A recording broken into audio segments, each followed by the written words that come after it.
Malah paman, aku terpaksa berpakaian supaya hitam itu berdiri menghadapi pria berbahaya yang duduk di sofa usang di sebuah gudang kosong. Pria itu mulai nafas selalu mengulirkan tangannya kembalikan ponsel.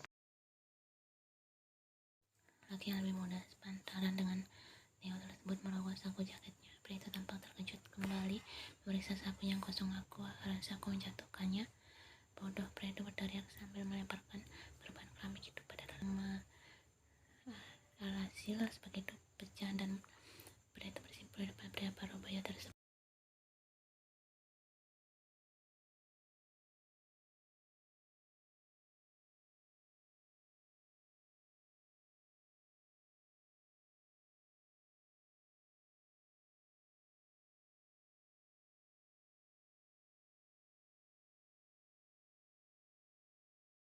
Pria itu kemudian mengambil amplop coklat yang ada di atas meja lalu melemparkannya pada lelaki dengan darah yang mengalir di pelipisnya. Dengan cepat pria itu membuka amplop tersebut. Dia mulai membaca tulisan yang ada di kertas tersebut.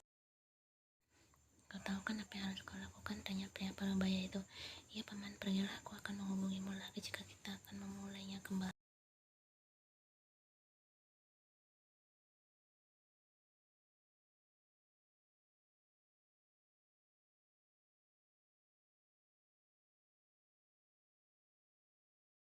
Setelah kau sarapan, aku akan pergi, jawab Yen, kemudian duduk di ranjang.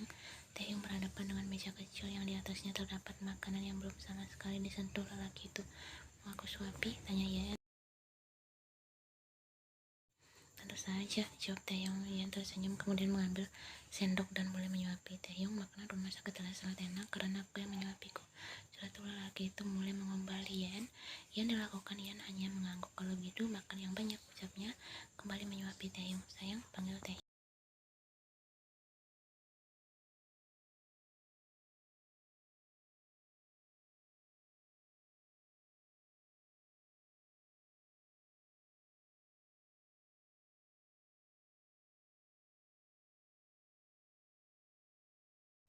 Yen mengangguk lalu berdiri. Setelah pulang dari kantor, aku akan langsung kemari, ucapnya lalu mengajak pipi Taehyung. Hati-hati, ucap Taehyung. Iya, saut Yen sebelum wanita itu akhirnya hilang di balik pintu.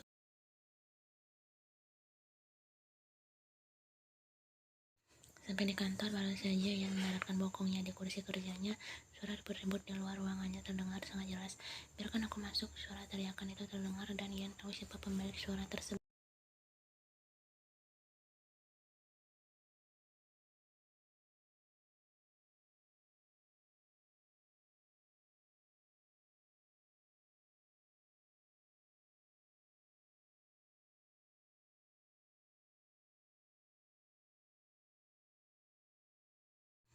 Yen tersenyum. Iya, kau benar, aku yang melakukannya. Bukankah penjara itu seharusnya membusuk di penjara? Telapak tangan Han Sui berhasil mendarat di pipi kanan Yen yang kemarin baru saja terkena tamparan ibu mertuanya. Tangan yang terkepala wanita itu menatap tajam Han Sui lalu tamparan lebih keras itu menghantam pipi Han Sui bahkan sampai membuat wanita itu tersungkur ke lantai. Han Sui menyentuh bibirnya yang berdarah. Apa yang kau lakukan? Bentak wanita itu.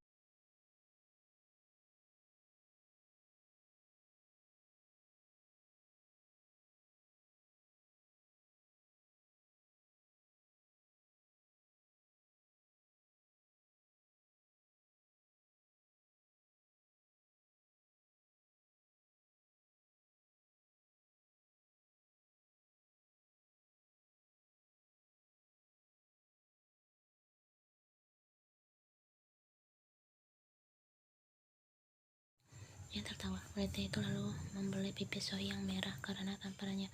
Iya, Oni, panggil Yen yang berhasil membuat tubuh Sohee membeku. Kau, Sohee tergagap, ingatanmu sudah kembali. Empat Yen, apa aku ketahuan sekarang? Tanya Yen.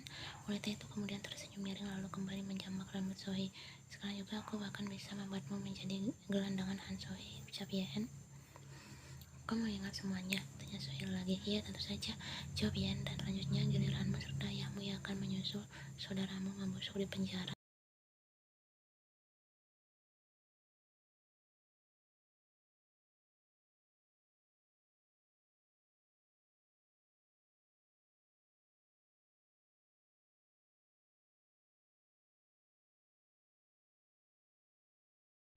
Ian menggelengkan kepalanya, kemudian menghampiri ranjang Theo lalu memeluk pria itu. Bagaimana harimu? Tanya Ian sambil menelusuri hitam milik pria yang sedang menggelapkan. Sangat bosan, jawab Taeyong. Tidak ada yang menjengukmu? Tanya Ian. Tadi Jimin dan Jungkook.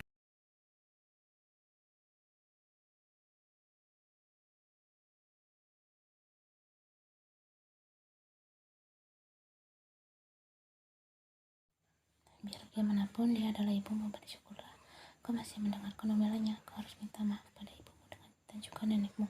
Ucap Ian. Sudahlah, berhenti membahas tentang mereka. Kesal, Taeyong melepaskan pelukannya. Ian menahan napas, kemudian duduk di sisi ranjang dan berhadapan dengan Taeyong. Kau sudah makan malam? Tanya Ian, dan Taeyong tidak menjawab pertanyaannya. Pria cemberut seperti anak kecil yang diomeli ibunya. Ian akhirnya berdiri, membuat Taeyong dengan cepat menahan tangan wanita itu.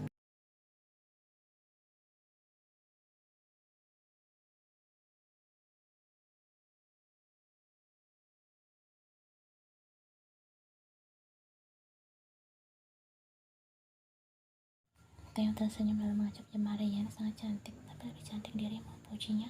Melihat benda berkilau yang melingkar di jari manis Ian, cincin pernikahan mereka.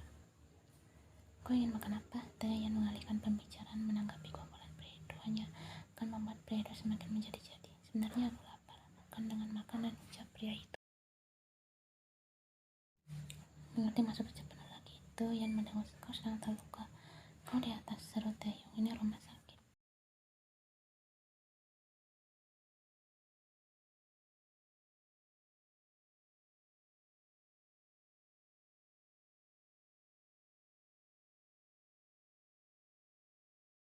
Masih dengan senyum manisnya, Taeyong menunjuk ke arah dada Ian, membuat wanita itu kembali menghela nafas dengan berjanji tanganmu tidak akan kemana-mana. Taeyong mengangguk seperti anak anjing. Aku janji. Ayo berbaringlah, ucap pria itu menepuk sisi kosong di sampingnya.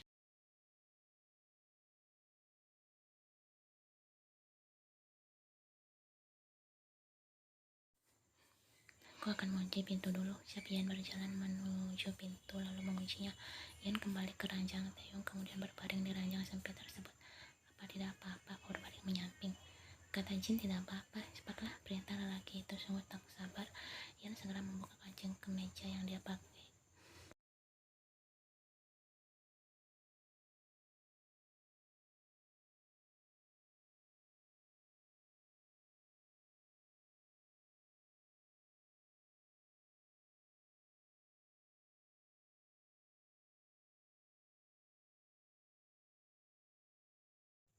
Dasar, berhenti membicarakan hal aneh. Kau ada-ada saja. Kau berubah, teletuk Taeyong lagi. Apa? Dulu kau sering mengatakan hal yang lebih, bahkan melebihi apa yang aku katakan. Kenapa sekarang kau malah bertingkah seolah perempuan polos? Cibir Taeyong. Ya itu dulu, ini aku yang sekarang, balas Ian. Berhenti bicara hal seperti itu atau aku tidak mau lagi denganmu. Ancam Ian. Ancammu tidak mempan lagi. Lagi pula itu hal yang mustahil. Mana mungkin kau tahan untuk tidak denganku, ucap Taeyong.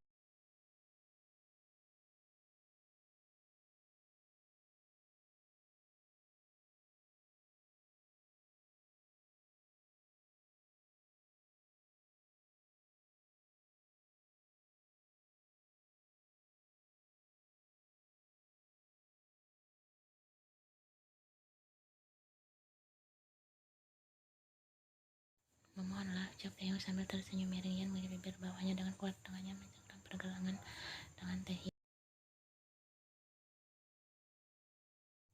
Ian sengaja untuk menggoda Taeyong dan sepertinya berhasil membuat pria itu sampai menggeram. Aku benar-benar ingin umpat Taeyong, dan Ian hanya bisa tertawa dengan kefrustasian suaminya itu.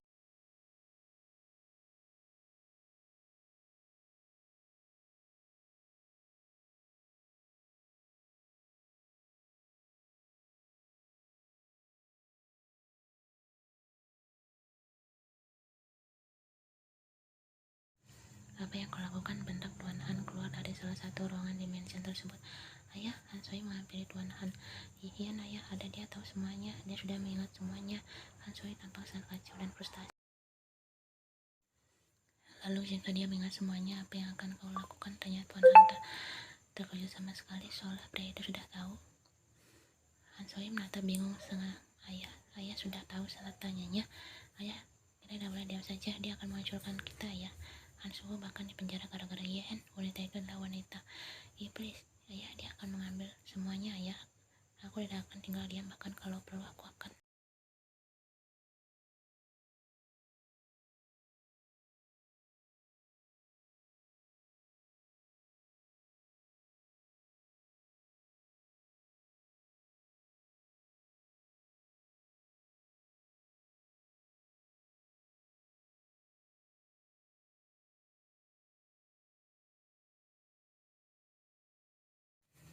di dalam ruangan. Tuan Han menghubungi seseorang melalui ponselnya. Bagaimana keadaan menantuku? Tanya pria itu.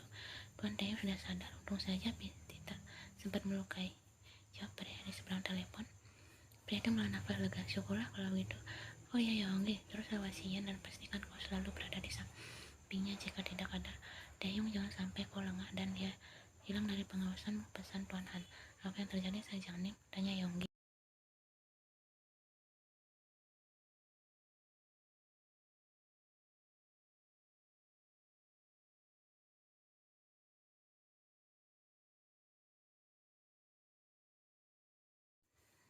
Mata Tuan Han berhenti pada satu foto yang memperlihatkan dia orang dewasa serta satu gadis kecil. Ketiganya sedang tertawa bahagianya Yung Miani jika nantinya tidak bisa menjaga Yen.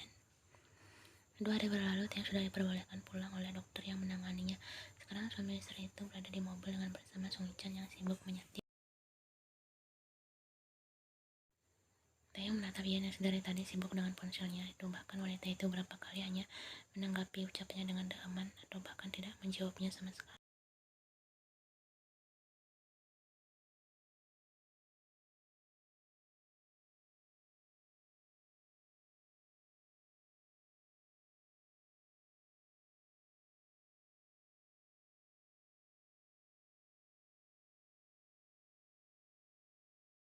Bagaimana keadaan Taeyong? Dia sudah diperbolehkan pulang hari ini.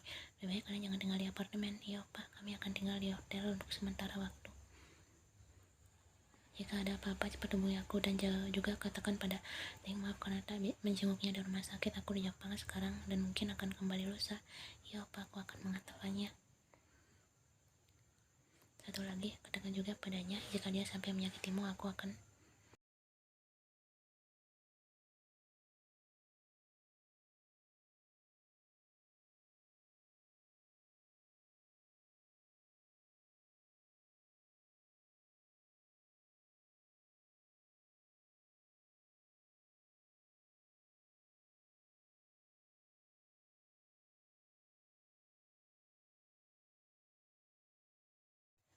Sebenarnya sedang menyetir berusaha fokuskan diri dengan jalan di depannya. Dalam hati, dia benar-benar menyesal berada di antara sepasang suami istri yang benar-benar tidak tahu tempat itu.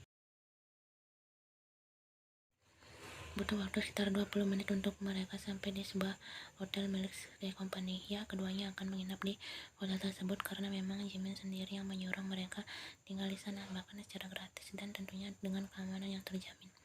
Tawaran menggiurkan, tetapi Taeyong dan Yen memilih untuk tetap membayar semua tagihan selama mereka akan tinggal, termasuk menanggung gaji bodyguard yang Jimin tugaskan. 2 orang itu pun keluar dari dalam mobil bersama Sung Chan dan akhirnya bisa bernapas lega.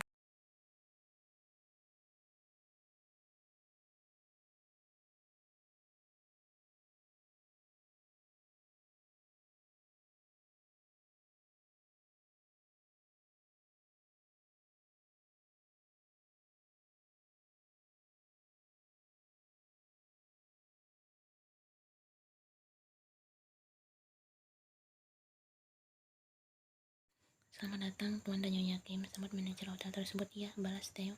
Sayang pergilah lebih dulu ke kamar bersama Sung Chan. Aku ingin bicara dengan petugas keamanan. Cap. Taeyong menyerahkan kartu akses kunci pada Yen. Baiklah, aku Yan Sung Chan. Ayo, ajak Yan. Ini Daepeon Ninja. Sung Chan lalu mengikuti langkah istri dan pimpinannya itu. Keduanya masuk ke dalam lift dan sampai ke lantai 7. Yan keluar dari lift di ekori Sung Chan. Wanita itu lalu berhenti di depan pintu bertuliskan VIP 1. Yan segera men-scan kartu tersebut dan pintu itu akhirnya terbuka.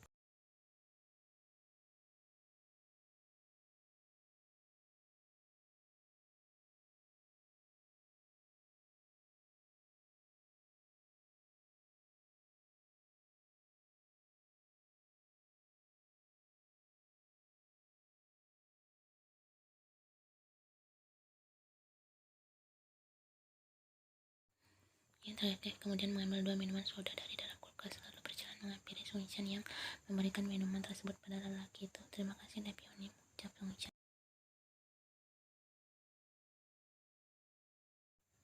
Wanita bermagahan itu tersenyum. Tidak perlu formal itu padaku. Panggil saja aku Nona, ujar Yan. Sung Chan tersenyum. Ini Nona, duduk.